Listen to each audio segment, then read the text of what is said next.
Welcome back to Halftime Report on CNBC-TV18. So there's lots happening in the market right now. The headline index may look flat, but don't be fooled. There's plenty of action beneath the surface. The follow-on public offer, the FPO of Adani Enterprises has now, there's an update coming through on that. So let me just take you through that. As on 12 p.m., the total subscription has come through at about 2%. The QIB portion has not been subscribed as of now. The HNI portion has been subscribed about 1%. Retail is a little over that, about 3% subscription for the retail portion. And the employee subscription has come in at about 8%. Early days yet, but these are the initial numbers that are come through from the Adani Group. Remember, we spoke to the management just a while back, a couple of hours ago, and they were very confident that the FPO will sail through as planned. They said that there's absolutely no problem with demand as far as the FPO is concerned. So these are the initial rates that are coming in terms of subscription. As on 12 p.m., total subscription is at about 2%. We'll keep updating you through the course of the day. But in case you missed out on that discussion that we had with the group CFO, we spoke about a whole host of issues, not just the FPO, but also, of course, the Hindenburg report and the debt on the books. Listen into what they had to say.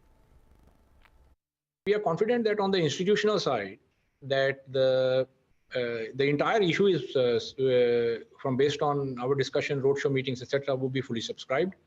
And that's why we clarified the rumors were going on. So we clarified on Saturday night that that the FPO will proceed on current pricing and on the current timelines.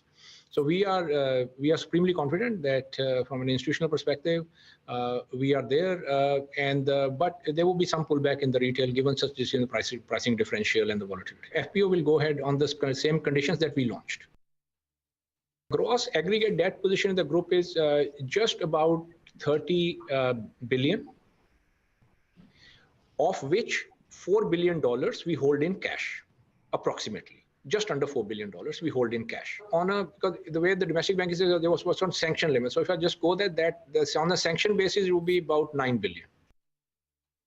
The first thing is that 0% of Ambuja shares are pledged. What happens is that under SEBI's regulation, SEBI just has a regulation, which is a good regulation, which is simply that please report encumbrance.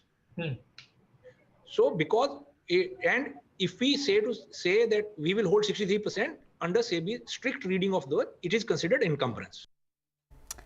Okay, so that's the update with regards to the FPO as well as the management. I just want to put it into perspective in terms of the past 1 week, how exactly the Nifty Bank has performed. A couple of these key Adani stocks have performed. If you just look at the rates from Jan 20th, which is on Friday, the Nifty Bank is down around 6%. We have Adani Enterprises, which is down around 18%. Total Gas, which is down around 35%. This is just to give you a broader view in terms of what has taken place.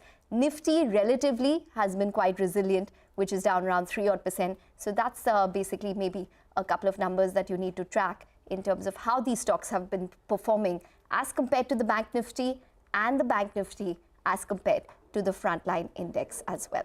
Time for a break now, but up next, Riaz Thinga, who's the partner tax Grant Thornton Bharat, will be joining in to discuss budget expectations.